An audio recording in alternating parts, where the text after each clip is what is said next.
Today's topic is general properties of P block element. आज अपन discuss करने वाले हैं boron family and carbon family की जनरल प्रॉपर्टीज़ के बारे में। सबसे पहले हम पी ब्लॉक का इलेक्ट्रॉनिक कॉन्फ़िगरेशन के बारे में देख लेते हैं। इसका जनरल कॉन्फ़िगरेशन होता है NH2 Np126 electrons except helium. Helium के इलेक्ट्रॉनिक कॉन्फ़िगरेशन को छोड़ के बाकी जितने भी एलिमेंट्स होते हैं उनका इलेक्ट्रॉनिक कॉन्फ़िगरेशन NH2 Np126 से मैच खाता है। अब जैसे हीलियम में सिर्फ 2 इलेक्ट्रॉन्स होते हैं जिसका इलेक्ट्रॉनिक कॉन्फ़िगरेशन 1:2 हो जाता है। और किसी भी एलिमेंट की बात कर लें, पी ब्लॉक के एलिमेंट की बात कर लें, जैसे बोरॉन में 5 इलेक्ट्रॉन होते हैं, तो इसका इलेक्ट्रॉनिक कॉन्फ़िगरेशन 1:2, 2:2 एंड 2p1 हो जाता है। ऐसे ही कार्बन की बात कर लेते हैं, इसमें 6 इलेक्ट्रॉन होते हैं, इसका इलेक्ट्रॉनिक कॉन्फ़िगरेशन हो जाएगा 1:2, 2:2, 2p2। यानी कि इसके वैलेंस सेल का इलेक्ट्रॉनिक कॉन्फ़िगरेशन इससे मैच खाता है। अब देख लीजिए NH2 की जगह 2 आ गए क्योंकि ये सेकंड पीरियड एलिमेंट है। आप इससे पीरियड और ग्रुप भी निकाल सकते हैं। ये थर्ड ग्रुप का एलिमेंट है, यानी 3+10, क्योंकि ये अगर जो पुरानी पीरियोडिक टेबल फॉलो करेंगे तो ये थर्ड ए ग्रुप का एलिमेंट होगा और ये फोर्थ ए ग्रुप का एलिमेंट हो जाएगा क्योंकि चार इलेक्ट्रॉन है इसके आउटर मोस्ट सेल में। ओके, और अगर जो नई पीरियोडिक टेबल देखेंगे तो ये 13 ग्रुप का एलिमेंट हो जाएगा और ये 14 ग्रुप का एलिमेंट हो जाएगा। ओके, बेसिकली आप आउटर मोस्ट सेल के इलेक्ट्रॉन को लेके कभी भी ग्रुप निकालने के चक्कर में मत पड़िएगा, वरना आपसे हमेशा गलती हो जाएगा। आप यहाँ तक तो छोटे एलिमेंट के लिए निकाल लेंगे जिनका एटॉमिक नंबर कम होगा, लेकिन हायर एटॉमिक नंबर के लिए, जैसे लैंथेनाइड एलिमेंट के लिए, एक्टिनाइड एलिमेंट के लिए ग्रुप नंबर निकालने में दिक्कत हो जाएगी, क्योंकि उनका लैंथेनाइड का ग्रुप नंबर तो सेम ही होता है सभी एलिमेंट के लिए। ऐसा सीन चलता है। पी ब्लॉक एलिमेंट की एक खासियत है कि जितने भी नॉन मेटल होते हैं, नॉन मेटल एंड मेटलोइड, वो सभी पी ब्लॉक में पाए जाते हैं। अगर जो non metal metallic behaviour show करने लगे, तब इसे मेटलोइड बोलते हैं, तब इसको मेटलोइड कहने लगते हैं। अगर जो मेटल नॉन मेटल का बिहेवियर शो करने लगे तब इसको एम्फोटेरिक बोलते हैं, एम्फोटेरिक। और एम्फोटेरिक मेटल के ऑक्साइड एम्फोटेरिक ऑक्साइड हो जाएंगे और मेटलोइड की भी ऑक्साइड एम्फोटेरिक ऑक्साइड हो जाएंगे। लेकिन ज़रूरी नहीं है जिनका ऑक्साइड एम्फोटेरिक हो उसकी मेटल भी एम्फोटेरिक हो, ऐसा ज़रूरी नहीं है। जैसे कि MnO2 में +4 ऑक्सीडेशन स्टेट होती है और ये एम्फोटेरिक ऑक्साइड होता है। ऐसे ही क्रोमियम +3 यानी Cr2O3, ये भी एम्फोटेरिक ऑक्साइड होता है। लेकिन क्या क्रोमियम और मैग्नीज एम्फोटेरिक मेटल होते हैं? नहीं, क्योंकि इन मेटल की वेरिएबल ऑक्सीडेशन स्टेट के कारण ये एम्फोटेरिक हुआ है। अभी अगर जो मैग्नीज +7 हो जाएगा तो ये एसिडिक हो जाएगा, और मैग्नीज +2 हुआ तो ये बेसिक नेचर शो करेगा। तो ज़रूरी नहीं है कि मैग्नीज MnO2 एम्फोटेरिक ऑक्साइड है तो मैग्नीज एम्फोटेरिक मेटल हो, लेकिन ये ज़रूरी है कि aluminium is a amphoteric metal, ये एम्फोटेरिक मेटल होती है और इसका ऑक्साइड हमेशा एम्फोटेरिक ऑक्साइड होगा, ये आप समझ लीजिए। अब अपन आ जाते हैं बोरॉन फैमिली पे।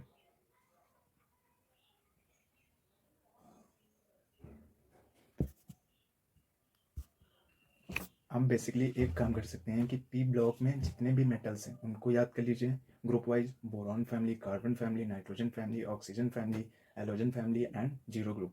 आप इन ग्रुप के सारे एलिमेंट्स को याद कर लीजिए और ऐसे ही बी ब्लॉक एलिमेंट्स याद कर लीजिए, एस ब्लॉक एलिमेंट याद कर लीजिए और एफ ब्लॉक एलिमेंट याद कर लीजिए। पीरियोडिक टेबल याद कर लीजिए, उनसे एलिमेंट की पोजीशन को फाइंड आउट करिएगा, वो बेटर तरीका रहेगा और आपसे कभी गलत नहीं होगा। अगर जो आपने इलेक्ट्रॉनिक कॉन्फ़िगरेशन निकाल के पीरियड नंबर और ग्रुप नंबर फाइंड आउट करने की कोशिश करी तो प्रोबेबिलिटी रहती है उससे गलत होने की। तो अब हम बोरॉन फैमिली के बारे में डिस्कस कर लेते हैं। जैसे बोरॉन के बारे में, इसमें एलिमेंट्स होते हैं boron, aluminium, gallium, indium, thallium. Boron के 2 आइसोटॉप एग्जिस्ट करते हैं। आप ऐसे याद रखिएगा, एक बोरॉन 10 एंड एक बोरॉन 11, जो कि इसका मास नंबर है। 10 वाला पाया जाता है 90% एंड 11 वाला यानी कि 10 वाला कम नंबर है, 11 वाला ज़्यादा नंबर है, तो यानी 19% पाया जाता है और ये 81%। अब एल्युमिनियम पे आते हैं। एल्युमिनियम जो होता है वो मोस्ट अबेंडेंट मेटल होता है, मोस्ट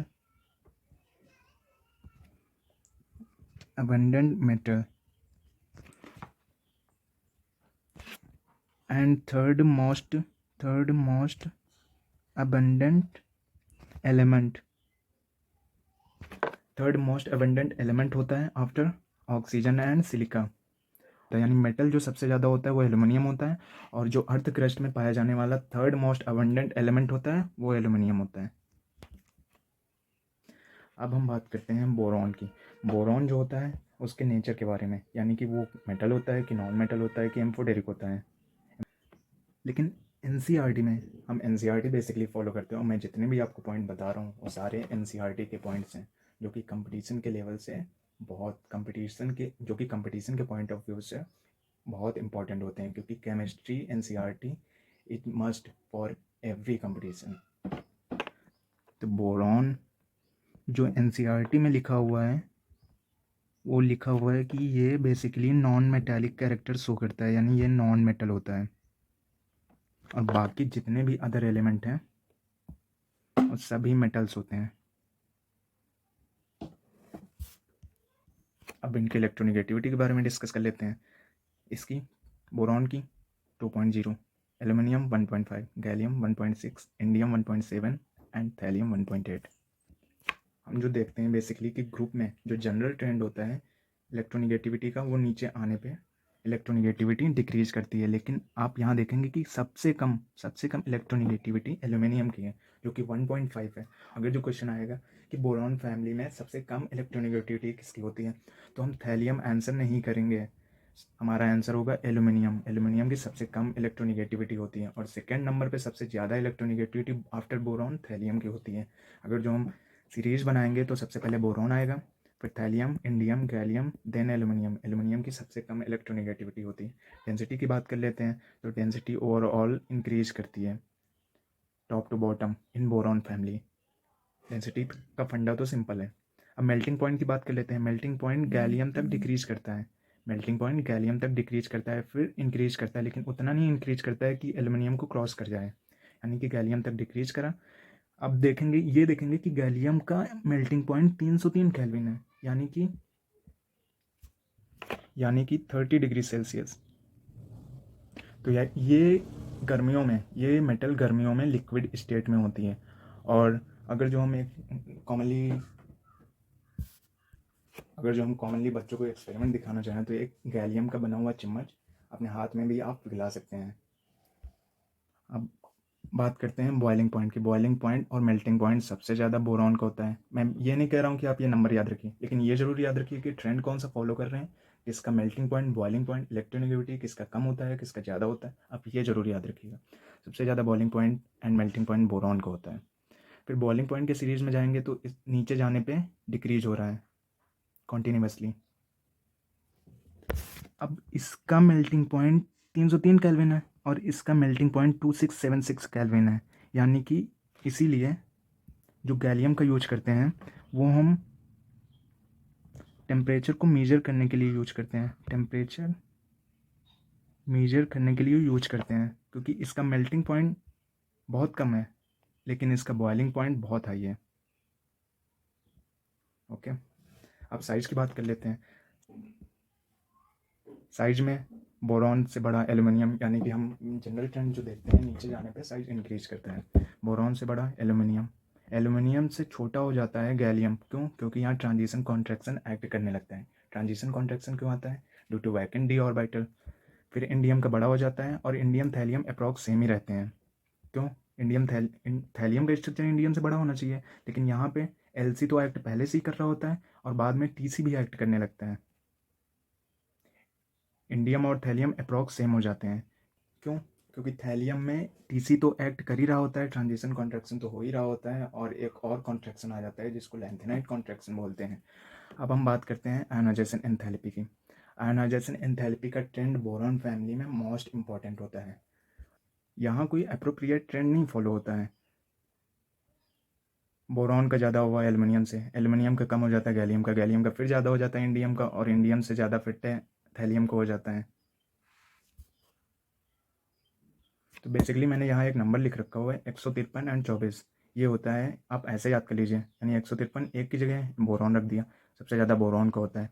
फिर सबसे ज़्यादा आप याद रखिएगा, सबसे ज़्यादा बोरॉन का होता है। फिर 5th नंबर पे थैलियम आ गया, थैलियम को हमने रख दिया। फिर गैलियम आ गया, एल्युमिनियम, देन इंडियम आ जाता है। तो आप ये याद रखिएगा आयोनाइजेशन एंथैल्पी की सीरीज़ को, ऐसे याद रखिएगा। फिर हम बात कर लेते हैं नेचर ऑफ ऑक्साइड की। एसिडिक कौन से होते हैं? B2O3, यानी बोरॉन के जितने भी ऑक्साइड हैं, यानी नॉन मेटल होता है। मैंने यहाँ पर भी डिस्कस करा था कि नॉन मेटल इसे NCERT में लिखा हुआ है, तो यानी इसका ऑक्साइड एसिडिक हो जाएगा। एम्फोटेरिक हो जाते हैं एल्युमिनियम एंड गैलियम के ऑक्साइड। बेसिक हो जाते हैं इंडियम एंड थैलियम के ऑक्साइड। और एक पॉइंट और, density increase down the group, नीचे आने पे ग्रुप में डेंसिटी कॉन्टिन्यूसली इंक्रीज करती है। तो ये तो बात हुई बोरॉन फैमिली के कुछ जनरल प्रॉपर्टीज़ के बारे में। अब बात करते हैं कार्बन फैमिली की। कार्बन फैमिली में mainly carbon, silicon, germanium, stannum and plumbum आते हैं। जैसे कार्बन की कुछ प्रॉपर्टीज़ के बारे में बात कर लेते हैं। कार्बन के बीच में बॉन्ड बनते हैं जिसको हम कैटिनेशन बोलते हैं। कैटिनेशन की जो प्रॉपर्टी होती है वो down to the group decrease करती है।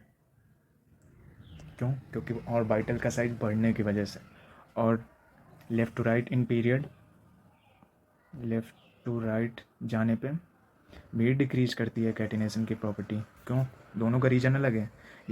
ये ऑर्बिटल का साइज बढ़ने से हो जाता है, और इसका क्यों डिक्रीज हो जाता है? ड्यू टू लोन पेयर की वजह से, due to increment in lone pair.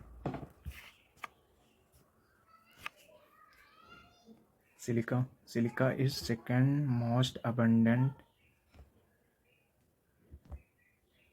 element in earth crust after oxygen। अब बॉन्ड एंथैल्पीज की बात कर लेते हैं। जैसे कार्बन, सिलिकॉन,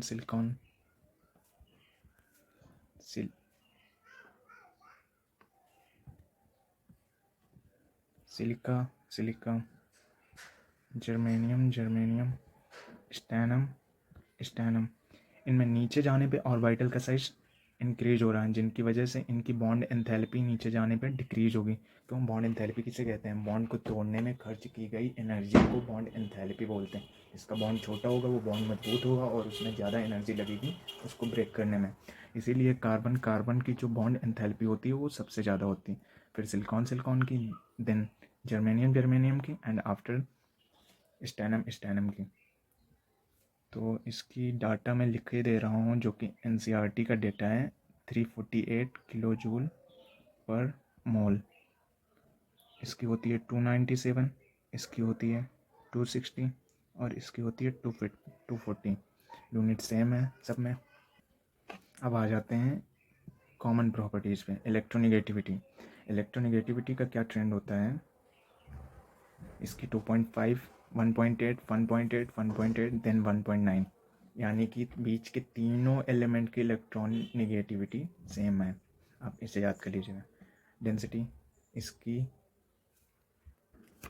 डेंसिटी कार्बन की थोड़ी सी ज़्यादा होती है सिलिकॉन से, then germanium, tin and lead. यहाँ से आप देखेंगे तो कॉन्टीन्यूसली इंक्रीज कर रही है, बस सिलिकॉन से थोड़ी सी ज़्यादा हो जाती है कार्बन की। मेल्टिंग पॉइंट का क्या सीरीज चलता है? मेल्टिंग पॉइंट कॉन्टीन्यूसली डिक्रीज करता है, थोड़ा सा बढ़ जाता है लेड का। And boiling point continuously decrease करता है। तो आप इसे याद कर लीजिएगा। अब साइज के बारे में बात कर लेते हैं। Size carbon to plumbum increase करता है, और ionization enthalpy carbon to stannum decrease करेगा, लेकिन प्लम्बम का थोड़ा सा बढ़ जाता है स्टैनम से। तो आप वो याद कर लीजिएगा। मैं नंबर बिल्कुल याद करने की ज़रूरत नहीं है, सिर्फ आपको ट्रेंड याद करना है।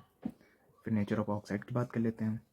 इसमें एसिडिक होता है, CO2, SiO2, गैलियम का डाइऑक्साइड एंड मोनोऑक्साइड दोनों एसिडिक होते हैं। एम्फोटेरिक क्या होता है? SnO2, PbO2, SnO and PbO, ये दोनों एम्फोटेरिक होते हैं। इसमें भी कोई बेसिक ऑक्साइड नहीं पाया जाता है। न्यूट्रल कौन सा होता है? Carbon monoxide.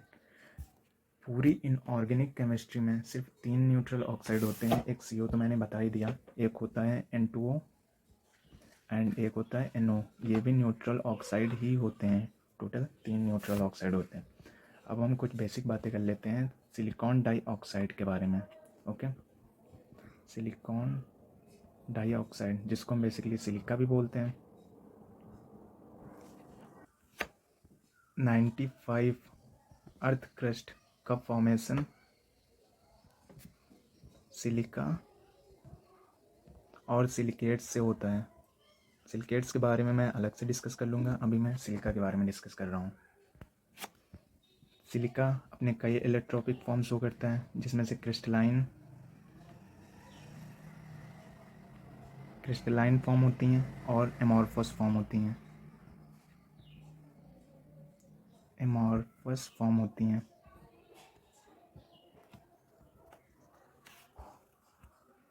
क्रिस्टलाइन फॉर्म के एग्जाम्पल हुए quartz, cristobalite and tridymite and amorphous form का एग्जाम्पल होता है कीजल गुहर। कीजल गुहर का यूज पॉलिशिंग में करा जाता है एंड फिल्ट्रेशन में करा जाता है। हम बेसिकली बायो में पढ़ते हैं कीजल गुहर के बारे में। जो डायटम्स होते हैं ना, डायटम्स की जो soap box cell wall structure होती है वो सिलिका की बनी होती है। सिलिका की बनी होती है, इसलिए जब वो डेड होते हैं तो एक्यूमुलेशन सी में एक्यूमुलेट कर जाते हैं। तो जहाँ एक्यूमुलेट ज़्यादा मात्रा में कर जाते हैं वहाँ पे कीजल गुहर या उसको डायटोमैसियस अर्थ भी बोलते हैं। तो ये तो बायोलॉजी का भी पॉइंट होता है। सिलिका में सिलिकॉन एटम बेसिकली ऑक्सीजन से टेट्राहाइड्रली अटैच्ड होता है और ऑक्सीजन फर्दर टेट्राहाइड्रली सिलिकॉन एटम से अटैच्ड होता है। तो उसका स्ट्रक्चर मैं बता देता हूँ, ऐसे बनता है।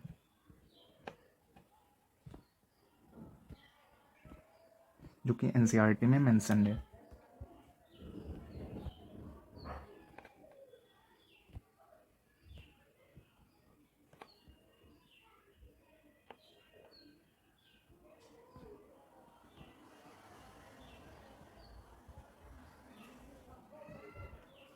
ओके, एक साइकिल में कितने एटम्स हैं? 8 एटम्स हैं, जिसमें 4 ऑक्सीजन एंड 4 सिलिका। ये क्वेश्चन भी आ चुका है। तो सिलिका के बारे में मैंने डिस्कस कर लिया। अब जो नेक्स्ट टॉपिक है सिलिकॉन्स, फ्लोरीन्स कार्बन के लिए, एंड बोरॉन में चले जाएंगे तो डाइबोरेन, बोरेक्स बिग टेस्ट, उनका डिस्कशन मैं अगले किसी वीडियो में कर लूँगा। अभी यहाँ एक टॉपिक के बारे में और डिस्कस कर लेते हैं, जो होते हैं हाइड्राइड्स। बोरॉन के हाइड्राइड्स या बोरॉन फैमिली के हाइड्राइड्स, बोरॉन या बोरॉन फैमिली के हाइड्राइड्स, कार्बन या कार्बन फैमिली के हाइड्राइड्स, नाइट्रोजन या नाइट्रोजन फैमिली के हाइड्राइड्स, और ऐसे ही ऑक्सीजन के हाइड्राइड्स। बोरॉन के हाइड्राइड्स जैसे B2S6, AlS3, गैलियम हाइड्राइड, ये इलेक्ट्रॉन डिफिशिएंट हाइड्राइड्स होते हैं। इलेक्ट्रॉन डिफिशिएंट हाइड्राइड्स होते हैं। और कार्बन के हाइड्राइड्स CH4, SiH4 एक्सेट्रा, ये इनके हाइड्राइड्स इलेक्ट्रॉन प्रिसाइज हाइड्राइड्स होते हैं। इलेक्ट्रॉन प्रिसाइज हाइड्राइड क्यों? क्योंकि इनमें ऑक्टेट कंप्लीट होता है, इनमें ऑक्टेट नहीं कंप्लीट होता है, इनमें ऑक्टेट कंप्लीट होता है। और ऑक्सीजन की बात कर लेते हैं या नाइट्रोजन की बात कर लेते हैं तो इनके हाइड्राइड्स जैसे NH3, H2O एक्सेट्रा, तो इनके हाइड्राइड्स इलेक्ट्रॉन रिच हाइड्राइड्स होते हैं। क्यों? क्योंकि इनमें ऑक्टेट कंप्लीट होने के साथ साथ लोन पेयर भी पाया जाता है। और इन सभी हाइड्राइड्स को कोवैलेंट या मोलिकुलर हाइड्राइड्स कहते हैं। बेसिकली हाइड्राइड 3 टाइप्स के होते हैं, जो कि हम हाइड्रोजन चैप्टर में पढ़ते हैं। पहला आयनिक या सेलाइन हाइड्राइड्स होते हैं, दूसरा कोवैलेंट या मोलिकुलर हाइड्राइड्स होते हैं, जो कि हमने पढ़ा ही, और तीसरे मेटालिक हाइड्राइड्स या नॉन स्टोइकोमेट्रिक हाइड्राइड्स होते हैं। तो मैं हाइड्राइड्स के ऊपर भी अलग से डिस्कस कर लूँगा बेसिकली, तो आप ये देख लीजिए। और यहाँ पर मुझसे एक चीज़ छूट गया है कि ये बॉन्ड एक्स्ट्रा भी फर्दर भी बनाएंगे। ओके,